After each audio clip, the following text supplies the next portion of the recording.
What if you've been treating the wrong thing this whole time? What if the medication isn't working? Not because your brain is broken, but because you're solving the wrong problem entirely. In the next 12 minutes, I'm giving you a self-test that will finally tell you exactly what's going on inside your brain. Stay with me, because this one changes everything. Part 1. They look identical, but they're not. It's 3 p.m. You have a deadline. You're sitting at your desk, but you're not working. Now here's the question nobody asks. Why aren't you working? Because the answer tells you everything. If it's ADHD, your mind is scattered outward. You're not working because the task is boring, and your brain is desperately hunting for anything new, exciting, or stimulating to wake itself up. But if it's anxiety, your mind is circling inward. You're not working because you're terrified of failing, paralyzed by what-ifs, frozen by the fear of doing it wrong. From the outside, both look exactly the same, unfocused, unproductive, behind. But the cause is completely different, and treating the wrong one doesn't just waste time, it can actually make things significantly worse. Treat ADHD as anxiety. You stay disorganized. Treat anxiety with ADHD stimulants. Your jitters turn into a full-blown panic attack. The secret isn't what you're doing, it's why you're doing it. Part 2. The two engines. Simple science. Let me show you exactly what's happening in your brain. Think of ADHD like a fast car with brakes that don't always work and a gas tank that's permanently almost empty. Your brain struggles to regulate dopamine, the chemical that controls motivation and reward. Without enough dopamine, nothing feels worth doing. Not the emails, not the dishes, not the important thing you've been putting off for 3 weeks. Your brain isn't lazy. It's starving for stimulation. Now anxiety is completely different. Anxiety is your brain's threat scanner, stuck permanently in the all-in position. Your fight or flight system is running at full speed, even when you're just trying to pick something to watch on Netflix. Your brain isn't distracted, it's exhausted from scanning for danger that never arrives. Brain fact check text. Here's something most people don't know. Physical movement like fidgeting actually helps an ADHD brain focus. But for an anxious brain, that same fidgeting is just the body trying to burn off excess fear. Same behavior, completely different cause. Let's look at this side by side. Concentration, ADHD, mind jumps to anything more interesting. Anxiety, mind locks onto the one scary thought. Procrastination, ADHD, can't get started because it feels boring. Anxiety, too scared to start because of fear of failure. Sleep, ADHD, brain won't stop jumping between random thoughts. Anxiety, brain replays the same worry over and over. History, ADHD, always been this way, since childhood. Anxiety can start at any age, often triggered by life events. And here's the part that makes this even more complicated. For roughly 50% of adults, it's not an either-or situation. Part 3, the self-test. 5 questions. Grab a pen, be honest with yourself. Give yourself 1 point for every yes. Mark each answer as either ADHD or anxiety. Question 1, the focus test.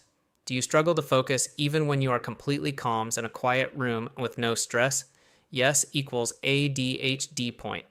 Question 2, the childhood clock. Were you described as spacey, dreamy, hyper, or too loud before the age of 12, even when life felt okay? Yes equals ADHD point. Question 3, the driving force. When you procrastinate, is it because the task feels physically painful because it's so boring, or because you're worried you won't do it well enough? Painful and boring equals ADHD. Worried about failing equals anxiety. Question 4, the body buzz. Is your restlessness an itch to move, a need to do something exciting, or is it a tightness in your chest, like something bad is about to happen? Itch to move equals ADHD. Tightness in chest equals anxiety. Question 5, the 3 a.m. test. When you can't sleep, is your brain jumping between 10 completely different random ideas, or is it stuck on one specific thing you're terrified about? 10 random ideas equals ADHD. One specific fear equals anxiety. Count your points. Now let's find out what they mean.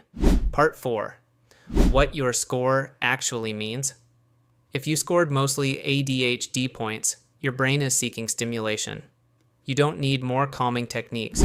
You need engagement, structure, and systems that work with your dopamine-hungry brain instead of fighting it. If you scored mostly anxiety points, your brain is seeking safety. The disorganization you feel isn't really an attention problem. It's your brain being too exhausted from worrying all day to have anything left for focusing on the small stuff.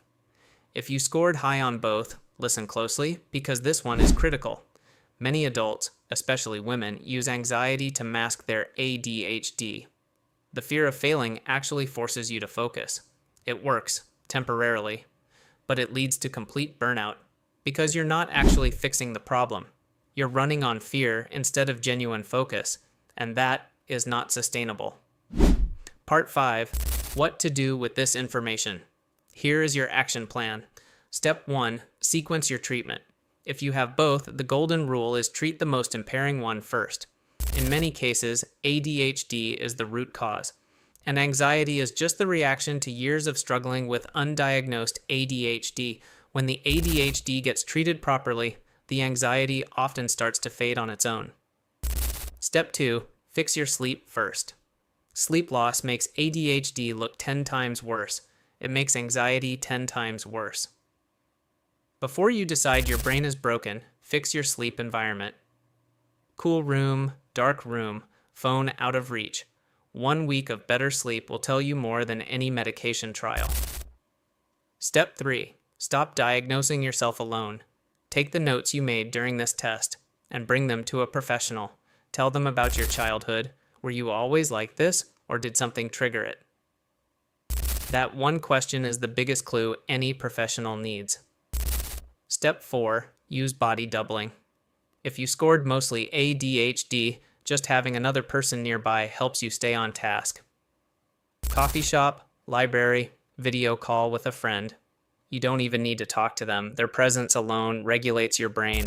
Here is what I want you to take away from this. You are not lazy. You are not crazy. You are not making it up.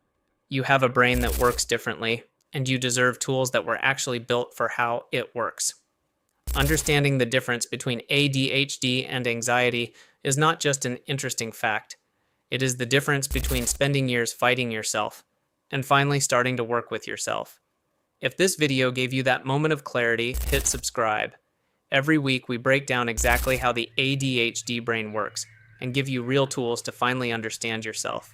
Share this with someone who needs it. I'll see you in the next one. See.